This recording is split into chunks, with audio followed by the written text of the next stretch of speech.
sa fonction fondamentale en tant que principe féminin est vraiment de guérir et d'apaiser tous les mondes. Et bien sûr que dans son rayon féminin, elle va utiliser, par exemple, la douceur. Par exemple, un homme en colère devant toi, ce n'est pas en lui criant dessus que tu vas apaiser et guérir les mondes. C'est justement en étant dans la douceur que ce monde-là va trouver la guérison et l'apaisement.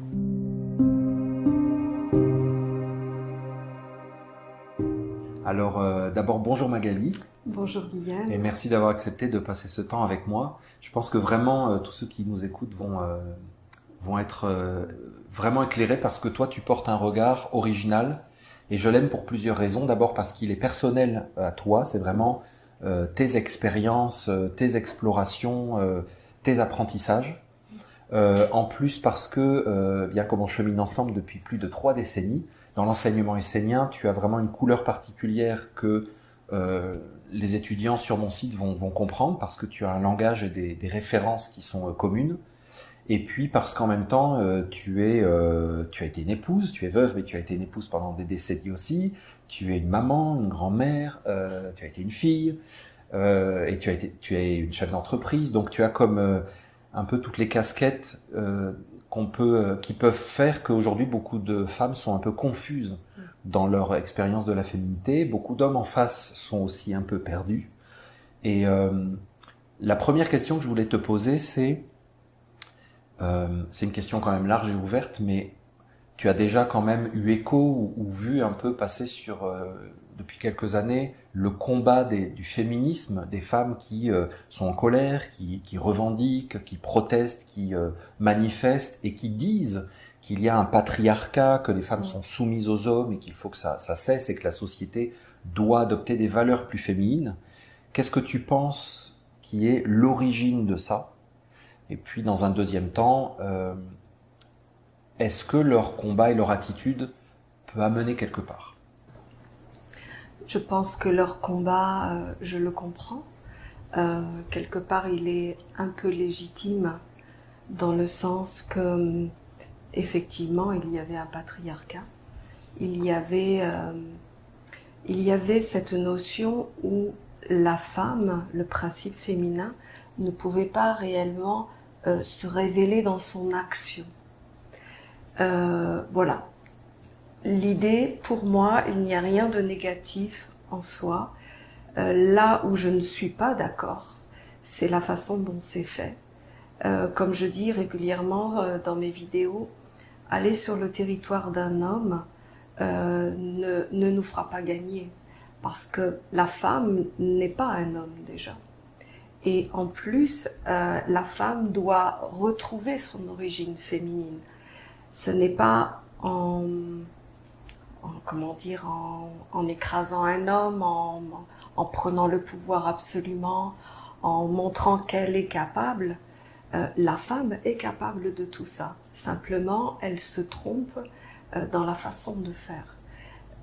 Moi, je suis totalement partisane de la véritable féminité, où la femme peut être victorieuse dans tous les domaines de sa vie, à partir du moment où elle incarne ses propres valeurs, qui sont par exemple la douceur, la délicatesse, l'élégance, la beauté, le raffinement, et toutes ces choses qui peuvent paraître complètement d'une autre époque, mais qui fondamentalement, c'est la femme qui est comme ça. Mais justement, tu ne penses pas que de décrire ce qu'est une femme et quelles sont ses valeurs fondamentales, ça enferme la femme dans une obligation d'incarner ces choses-là, même si elle ne les vit pas, elle ne les ressent pas, et que c'est pas nécessairement pour une femme particulière, pour telle ou telle femme, c'est pas nécessairement ce qu'elle estime être ses forces et ses talents. Non, mais en fait, je ne pense pas ça. Je pense que la femme, au fond d'elle, toutes les femmes portent ça à l'intérieur, comme tous les hommes, ils ont un côté chevalier, protecteur, noble. Peut-être qu'ils n'ont pas les moyens de l'exprimer, certes, mais la femme porte fondamentalement en elle la douceur, la tendresse, toutes les vertus, même qu'elle partage naturellement quand elle a un enfant, par exemple. Elle ne l'apprend pas, c'est inné en elle. Simplement, elle n'a pas eu les moyens et puis le contexte extérieur de pouvoir mettre en avant ses propres qualités. Elle s'est plutôt adaptée à l'environnement de vie et elle a pris des mécanismes pour pouvoir gérer cette vie.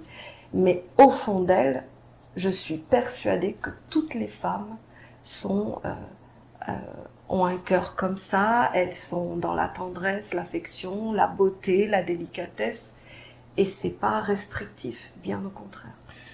Donc tu attaches ça à la notion de maternité, et les femmes qui n'ont pas d'enfants, qui ne veulent pas en avoir ou qui ne peuvent pas en avoir, est-ce que elles peuvent aller quand même retrouver, contacter à l'intérieur d'elles cette partie-là, et du coup vers quoi elles peuvent la projeter?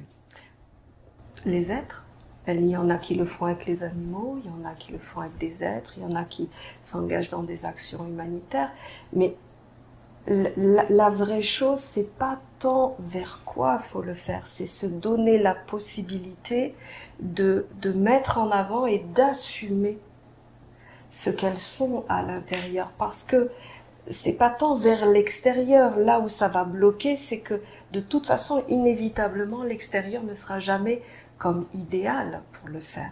Il faut vraiment que, au contraire, la femme prenne conscience que toutes ces valeurs sont en elle, mais qu'en fait, il faut qu'elles assument, qu'elles ne jouent pas un rôle, qu'elles assument leur féminité. Oui, mais là-dessus, tu vois, on a un problème, c'est que, tu vois, une des grandes créatrices du féminisme dans le monde occidental, c'est une Française, Simone de Beauvoir, c'était la femme de Jean-Paul Sartre. Donc on parle, elle a sorti un livre à la fin des années 40, dans lequel elle dit une phrase clé qui aujourd'hui devient le mantra, c'est que on ne naît pas femme, on le devient. Et donc elle explique que comme on le devient, en fait on le devient selon ce que la société a prévu, et qu'elle te dit ce que c'est que le fait d'avoir un sexe féminin physique, ce que ça implique. Et que donc les femmes construisent leur féminité d'après des modèles héréditaires. Et nous, on sait en tant qu'Esséniens qu'il y a des mémoires transgénérationnelles, il y a des sortes de corps mémoriels énergétiques dans lesquels nous nous incarnons. Comment on peut faire aujourd'hui pour se dépatouiller de ça et recontacter les valeurs fondamentales originelles, tu vois, qui font que... parce que tu vois, si par exemple tu me dis la femme c'est la douceur, le prendre soin, bon alors je suis un homme, mais si j'étais une femme, j'essaierais de me souvenir de ma mère, de ma grand-mère, ça serait un peu ce que j'aurais. Or elles l'ont vécu d'une certaine manière, dans un certain contrôle masculin peut-être, ou certaines obligations. Et du coup, comment je pourrais faire pour dépasser ça? Alors, elle avait raison. On ne naît pas femme, on devient. On naît quand même parce qu'on a un corps féminin ou un corps masculin. On le devient par l'éducation des parents, par la société. Et si on a le contexte extérieur, en fait, on se révèle naturellement. Ce n'est pas le cas aujourd'hui où, effectivement, l'éducation dans laquelle on a évolué, le travail, nos familles, le système, fait qu'en fait, la femme doit jouer un rôle plus qu'être une femme. Je pense qu'aujourd'hui, la femme, en fait, elle doit revenir sur la raison d'être, pourquoi elle est une femme. C'est pas tant comment devenir une femme, c'est pourquoi elle est une femme et quel est le sens à tout ça et pourquoi elle a, par ce corps de femme, ces capacités innées d'être justement quelqu'un de plus doux. Mais tu vois, j'ai entendu ce que tu viens de dire. C'est pas tant toutes les qualités que je viens de dire. Je pense que la femme, elle a un accès à une subtilité de la vie. Et sa fonction fondamentale en tant que principe féminin est vraiment de guérir et d'apaiser tous les mondes.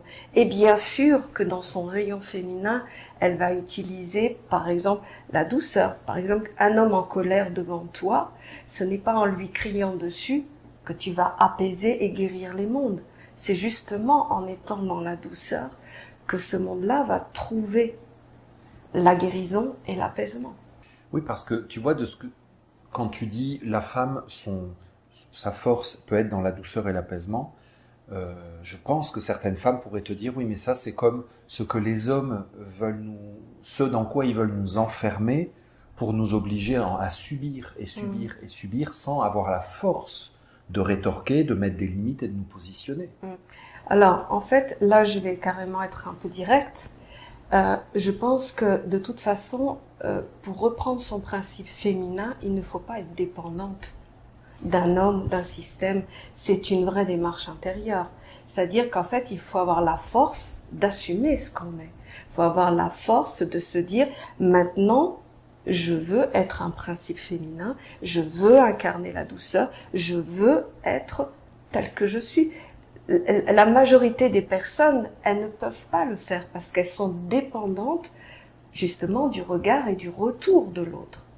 Et c'est vrai que ce chemin de retrouver son principe féminin comme pour un homme, en fait, il ne faut pas qu'il soit dépendant de l'extérieur. Tant que tu es dépendant, de toute façon, tu seras toujours contraint à des ambiances, à des modes, à tout un système qui vit à l'extérieur de toi. Je pense que c'est un vrai militantisme, mais d'origine naturelle. Pas un militantisme pour montrer qu'on est capable, tu vois. Et c'est ça où elle se trompe, la femme, c'est qu'elle est capable. Mais elle ne comprend pas que elle trouvera toute sa force en assumant ce qu'elle est dans sa beauté féminine. Et pas pour montrer qu'elle est capable. Est-ce que tu penses que... Moi, j'ai l'impression qu'on a construit un monde quand même de plus en plus artificiel, technologique, où les relations familiales sont en train de complètement s'effilocher. Notre envie d'avoir des enfants est en train de disparaître. Il me semble que les dernières statistiques, c'est 1/3 des jeunes ne projettent pas d'avoir des enfants pour sauver la planète et tout ça. On vit dans un monde où on se sent en survie, on est dans des milieux urbains où la vie est très difficile. Est-ce que pour toi, ça serait un monde plus masculin dans le sens où être une femme authentique au milieu de ce monde devient quasiment impossible parce que tu es en permanence dans une agression qui ne te permet pas d'exprimer la beauté, la douceur, la subtilité? Eh bien justement, je pense que, tu vois, je vais te donner une histoire. En fait, je vais te raconter une histoire. En Afrique, les femmes s'étaient levées quand on devait prendre leurs enfants pour les envoyer à la guerre. Et tu vois, la femme, elle a osé montrer ce qu'elle était pour protéger. Et aujourd'hui, la femme, elle doit se lever pour incarner. Pourquoi? Parce que comme tu viens de le dire, tous les repères sont en train de disparaître, que ce soit familial, travail, valeurs, même un homme et une femme, on ne sait plus ce que c'est. Donc toutes les valeurs sont en train de partir. Il ne nous reste plus que ça. Tu veux quoi? On est obligé de retourner à notre origine, de savoir pourquoi on est un homme, pourquoi on est une femme, pourquoi on a ce principe féminin et qu'est-ce qu'on doit en faire. Mais on ne doit plus aller chercher l'information à l'extérieur, on n'en a plus.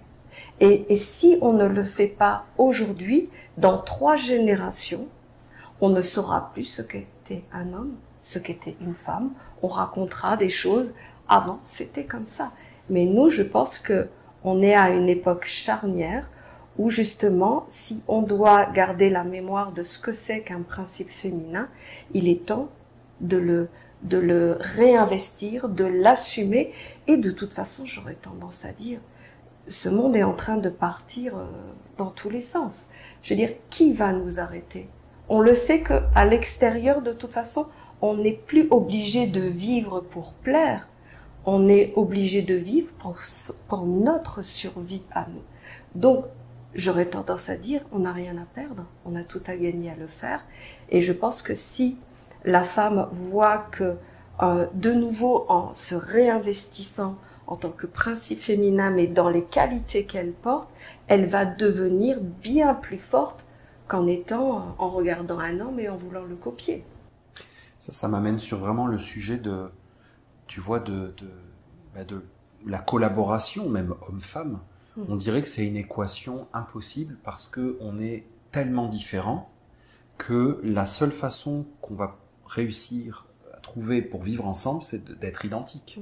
Donc aujourd'hui, tu as toute cette culture des hommes qui font le ménage, qui donnent le biberon, qui se lèvent la nuit pour changer les couches et tout ça. Ce que je comprends quand le père et la mère travaillent autant l'un que l'autre, c'est vrai qu'à un moment donné, dans l'organisation, ça n'a plus de sens qu'une maman s'occupe plus de son bébé concrètement, puisqu'elle travaille autant. Donc, mais on dirait que de manière générale, c'est un petit peu... C'est dommage. C'est un peu comme vivre ensemble quand on a des religions, des cultures différentes dans un même pays ou dans une même ville. On en arrive à se dire on n'a qu'à être tous pareils et enlever nos différences, comme ça on va réussir. Et moi, j'ai du mal à croire que pendant des milliers d'années, les hommes et les femmes n'ont pas réussi à vivre ensemble. Pour moi, ça n'existe pas. Ils ont forcément réussi à avoir une intelligence et être complémentaires. Mais dans le monde dans lequel on vit, qu'est-ce que tu penses, toi, de cette... de ce qu'on appelle la modernité, de ces jeunes femmes qui ressemblent à des garçons, de ces jeunes hommes qui veulent assumer leur féminité, même qui mettent du maquillage, du vernis à ongles pour se fondre. C'est une espèce de négation de la différence pour être sûr que personne ne dérange l'autre. Alors, j'en parlais justement il n'y a pas très longtemps de ça. Pour moi, j'aurais tendance à dire si aujourd'hui quelque chose peut fonctionner, c'est possible. Pourquoi? Alors c'est tellement à l'inverse de toute la société. Aujourd'hui, ça ne fonctionne pas parce que les êtres sont en guerre mutuellement. La femme veut montrer qu'elle peut réussir, l'homme veut montrer qu'il peut réussir, il s'écrase parce qu'il veut pas de conflit, parce que la femme peut maintenant prendre son autonomie. Bref, en fait, il y a toujours quelque part un calcul entre deux.